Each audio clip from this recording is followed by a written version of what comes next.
Treasure Island by Robert Louis Stevenson. Chapter 33. The Fall of a Chieftain. There never was such an overturn in this world. Each of these 6 men was as though he had been struck. But with Silver the blow passed almost instantly. Every thought of his soul had been set full stretch, like a racer, on that money. Well, he was brought up in a single second dead. And he kept his head, found his temper, and changed his plan before the others had had time to realize the disappointment. "Jim," he whispered, "take that and stand by for trouble." And he passed me a double-barreled pistol. At the same time he began quietly moving northward, and in a few steps had put the hollow between us 2 and the other 5. Then he looked at me and nodded, as much as to say, "Here is a narrow corner," as indeed I thought it was. His looks were not quite friendly, and I was so revolted at these constant changes that I could not forbear whispering, "So you've changed sides again." There was no time left for him to answer in. The buccaneers, with oaths and cries, began to leap, one after another, into the pit, and to dig with their fingers, throwing the boards aside as they did so. Morgan found a piece of gold. He held it up with a perfect spout of oaths. It was a 2-guinea piece, and it went from hand to hand among them for a quarter of a minute. "2 guineas!" roared Mary, shaking it at Silver. "That's your £700,000, is it? You're the man for bargains, ain't you? You're him that never bungled nothin', you wooden-headed lubber." "Dig away, boys," said Silver, with the coolest insolence. "You'll find some pig nuts, and I shouldn't wonder." "Pig nuts!" repeated Mary, in a scream. "Mates, do you hear that? I tell you now that man there knew it all along. Look in the face of him and you'll see it wrote there." "Ah, Mary," remarked Silver, "standin' for cap'n again? You're a pushin' lad, to be sure." But this time everyone was entirely in Mary's favor. They began to scramble out of the excavation, darting furious glances behind them. One thing I observed, which looked well for us: they all got out upon the opposite side from Silver. Well, there we stood, 2 on one side, 5 on the other, the pit between us, and nobody screwed up high enough to offer the first blow. Silver never moved. He watched them, very upright on his crutch, and looked as cool as ever I saw him. He was brave, and no mistake. At last Mary seemed to think a speech might help matters. "Mates," says he, "there's 2 of them alone there. One's the old cripple that brought us all here and blundered us down to this. The other's that cub that I mean to have the heart of. Now, mates." He was raising his arm and his voice, and plainly meant to lead a charge.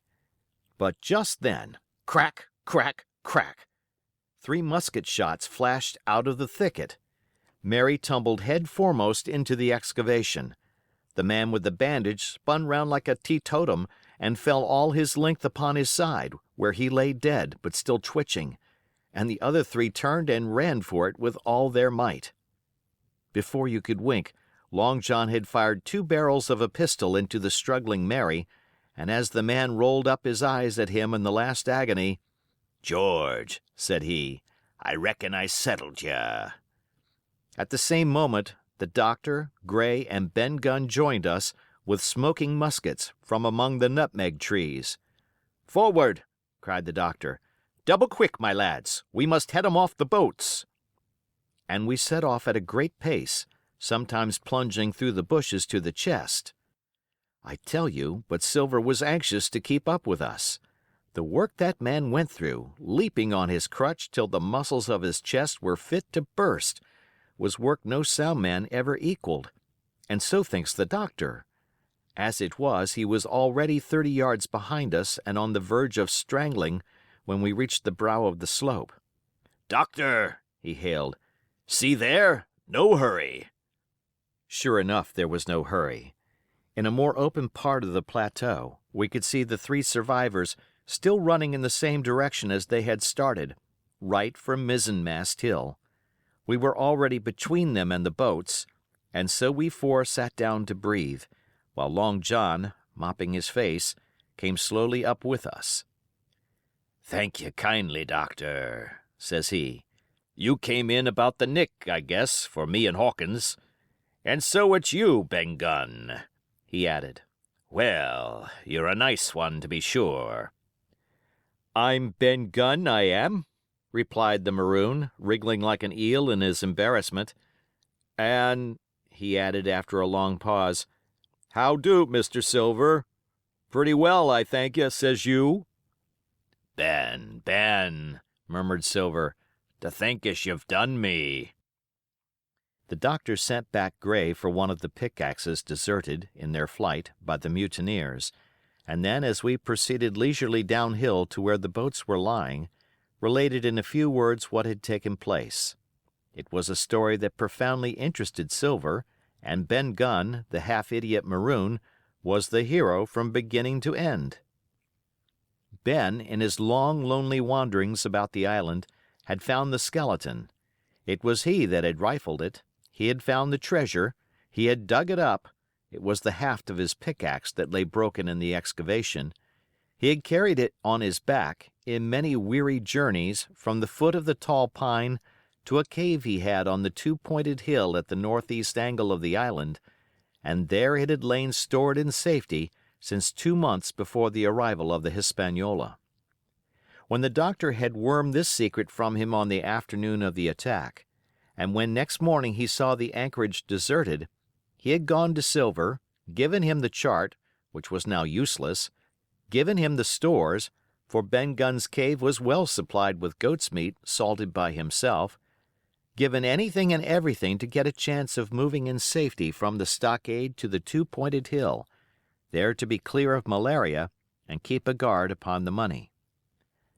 "As for you, Jim," he said, "it went against my heart, but I did what I thought best for those who had stood by their duty, and if you were not one of these, whose fault was it?" That morning, finding that I was to be involved in the horrid disappointment he had prepared for the mutineers, he had run all the way to the cave, and leaving the squire to guard the captain, had taken Gray and the maroon and started, making the diagonal across the island to be at hand beside the pine. Soon, however, he saw that our party had the start of him, and Ben Gunn, being fleet of foot, had been dispatched in front to do his best alone. Then it had occurred to him to work upon the superstitions of his former shipmates, and he was so far successful that Gray and the doctor had come up and were already ambushed before the arrival of the treasure hunters. "Ah," said Silver, "it were fortunate for me that I had Hawkins here. You would have let old John be cut to bits, and never given it a thought, Doctor." "Not a thought," replied Dr. Livesey cheerily. And by this time we had reached the gigs. The doctor, with the pickaxe, demolished one of them, and then we all got aboard the other and set out to go round by sea for North Inlet. This was a run of 8 or 9 miles. Silver, though he was almost killed already with fatigue, was set to an oar, like the rest of us, and we were soon skimming swiftly over a smooth sea. Soon we passed out of the straits and doubled the southeast corner of the island, round which, 4 days ago, we had towed the Hispaniola. As we passed the two-pointed hill, we could see the black mouth of Ben Gunn's cave, and a figure standing by it, leaning on a musket. It was the squire, and we waved a handkerchief and gave him 3 cheers, in which the voice of Silver joined as heartily as any. 3 miles farther, just inside the mouth of North Inlet, what should we meet but the Hispaniola cruising by herself? The last flood had lifted her, and had there been much wind or a strong tide current, as in the southern anchorage, we should never have found her more, or found her stranded beyond help. As it was, there was little amiss beyond the wreck of the mainsail.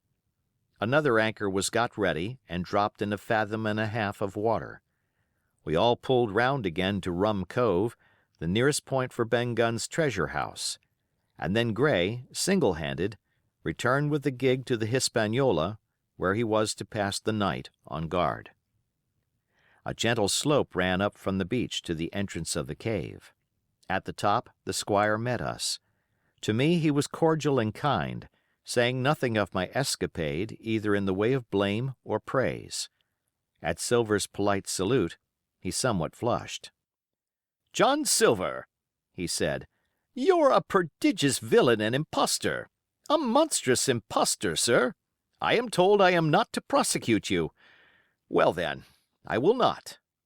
But the dead men, sir, hang about your neck like millstones."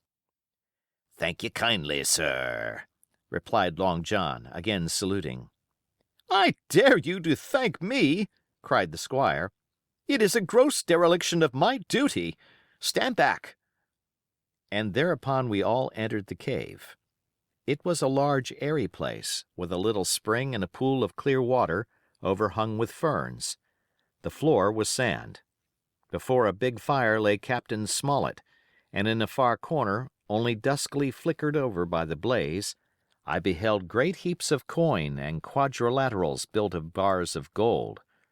That was Flint's treasure that we had come so far to seek, and that had cost already the lives of 17 men from the Hispaniola. How many it had cost in the amassing, what blood and sorrow, what good ships scuttled on the deep, what brave men walking the plank blindfold, what shot of cannon, what shame and lies and cruelty, perhaps no man alive could tell.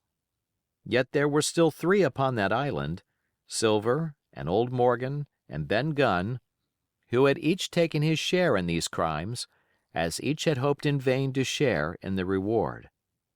"Come in, Jim," said the captain. "You're a good boy in your line, Jim, but I don't think you and me'll go to sea again. You're too much of the born favorite for me. Is that you, John Silver? What brings you here, man?" "Come back to my duty, sir," returned Silver. "Ah," said the captain, and that was all he said. What a supper I had of it that night, with all my friends around me, and what a meal it was, with Ben Gunn's salted goat and some delicacies and a bottle of old wine from the Hispaniola. Never, I am sure, were people gayer or happier. And there was Silver, sitting back almost out of the firelight, but eating heartily, prompt to spring forward when anything was wanted, even joining quietly in our laughter. The same bland, polite, obsequious seaman of the voyage out. End of chapter.